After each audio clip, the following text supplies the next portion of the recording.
I decided I'd take you on a little tour of what the rocks are all about, and we'll start here.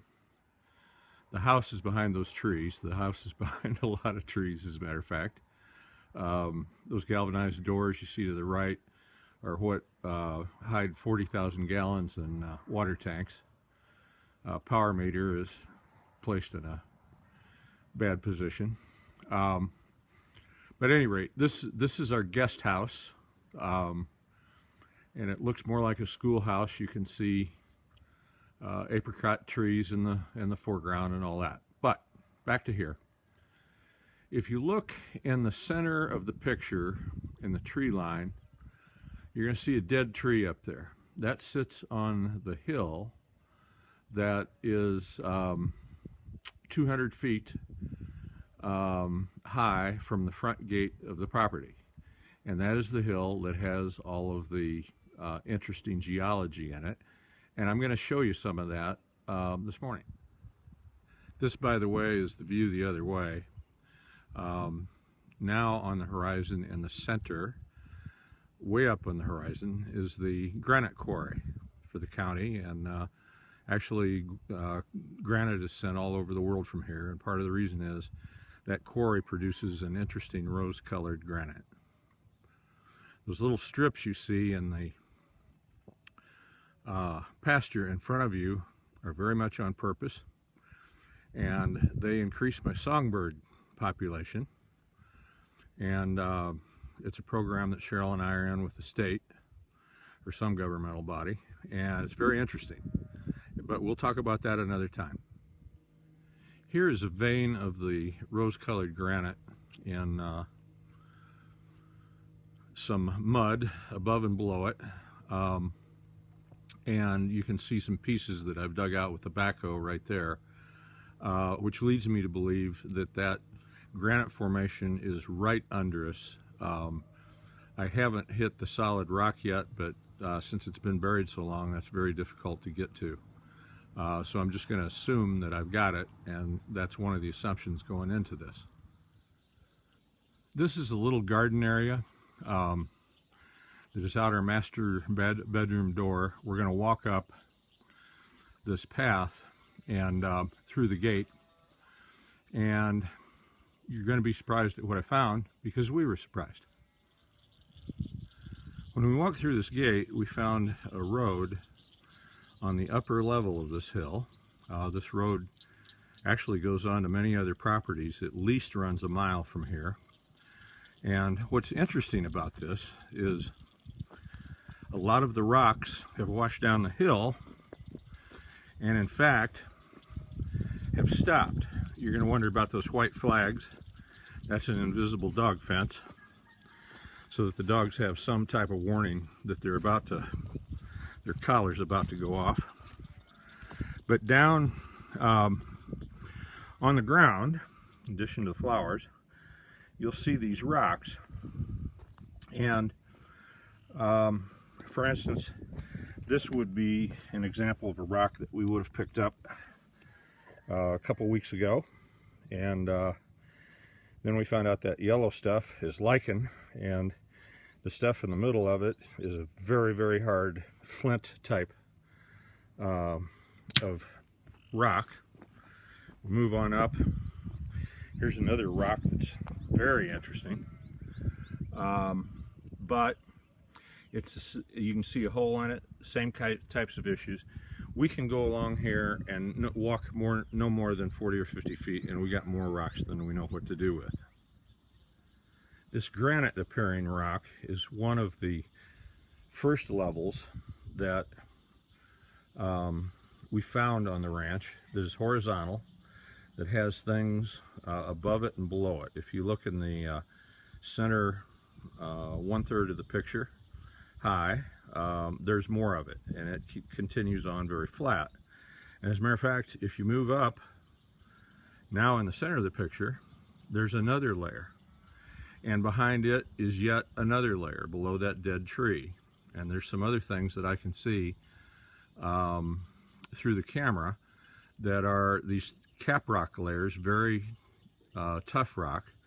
And that's why I have to get to them, dig under them to find out what types of rocks are underneath, because the rocks on top, except for the layer itself, could have washed in from anywhere.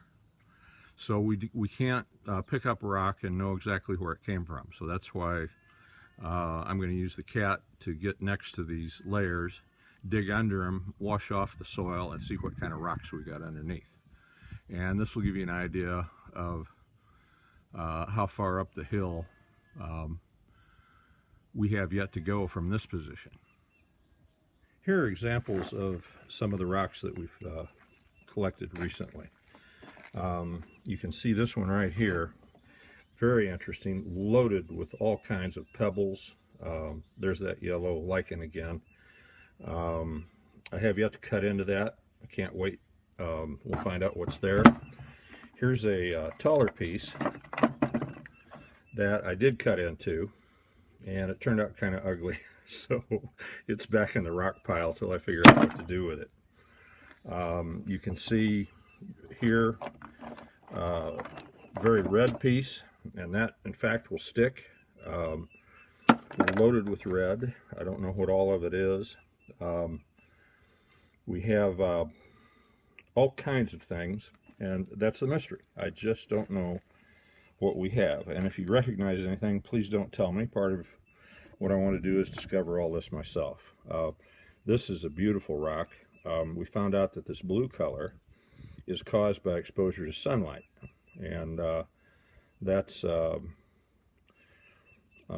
we can develop it, but it's a false color. It doesn't really it's not represented in the rocks themselves. It's only in the exposed ones. This is a very interesting one that Rachel and I found yesterday. I'll bring it close to the camera so it'll focus on it.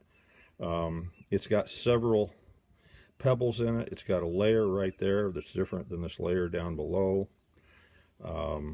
There's a fracture in it that makes it interesting, and so those are kinds of the things that we're looking for. Now, just to demonstrate some of the cuts that we've made so far, this is a big old piece of quartz that we found on the mountain, and this was an early one. You'll see in the light shining right there, you'll see some scratches and so forth. I've gotten better than that, but that was an early piece that I worked on. This next one's kind of interesting. It looks like there's an imprint of a shell in there on this side, and on the flip side you'll see a very hard rock, and we're pretty sure that there's a lot of mud that was mixed up in there and made it interesting. This piece is pretty indicative of what we find, a lot of things that we saw out there. I cut across the top of it where there were some rocks poking out, polished that, and if you look here on the bottom, that's a base cut with no polish at all. And I again think this is a yellow type of mud that got compressed, heated, and mixed with stones and other types of mud around. This is a piece that actually I just finished today, and you can see that my technique is a lot better in terms of scratches and things like that, and bringing up the polish. Those white spots are in fact embedded in there. Here is one of our earlier pieces, one that we found right away. Polished it up, and really it kind of excited us on the types of things that we'd find. This is another one, and again you see that yellow mixed in. I think that's mud. I think these little things are rocks. Sorry about the dirty fingernails, but I've been working and digging all day. But at any rate, these two rocks really gave us the impetus to really keep moving on this. This ugly rock is one of maybe the most interesting rock that we've dug up so far, because we cut it and we polished it on the back side, and what you see is that right there, and it's absolutely a gorgeous piece. Again, we have no idea what that is. I thought at first I had a clam, but I'm finding those swirls in all kinds of patterns all over the place in the rocks. So that's basically some of the premier pieces that we've polished and cut so far. Here is the grinding part of the polishing machine. Those are diamond studded wheels. They can really grind rocks down. Don't be deceived by those blue rocks on the bottom of the tray, because those were bought by Rachel, my daughter, and were elsewhere, and those are not from the mountain. There's a little advertisement for the maker of it. Now these three wheels polish, and again left to right, and by the time we get to the final wheel, it's diamond embedded, and it's the same as a 4000 grit sandpaper, and that's still not enough. This is a mess, but it is also my saw, and it's a, besides being out of focus here, just a minute, I got to pick up on something. Besides being out of focus, it is a trim saw. And you can see there's lots of grit and other things. It runs with an oil, and does an extremely good job of both sawing the rocks and trimming them up for when we want to cut them. And I thought I would finish with these sad little creatures right here. That is my 1-inch belt saw that sharpens knives, and those are polishing wheels behind it that I use to polish up the knives when I'm done. And apparently too many people cut their hands, so I'm down to about 4 or 5 customers now, and that's the equipment I use for that. I thought this would be a good place to end the film. This is after a day in the rock shop. There's no blood on this one. I wasn't up in the trees today, nor did any of the equipment blow up, so that was the damage done today. But if you look a little higher, you'll see how the day ends, and that would be a martini. And for you purists, yes, that's a chili pepper in there. That's what we Texans do, some of us. And in the background, you'll see that wonderful grain silo and those pastures and so forth. And we are so blessed, all of us. Carpe diem, everyone.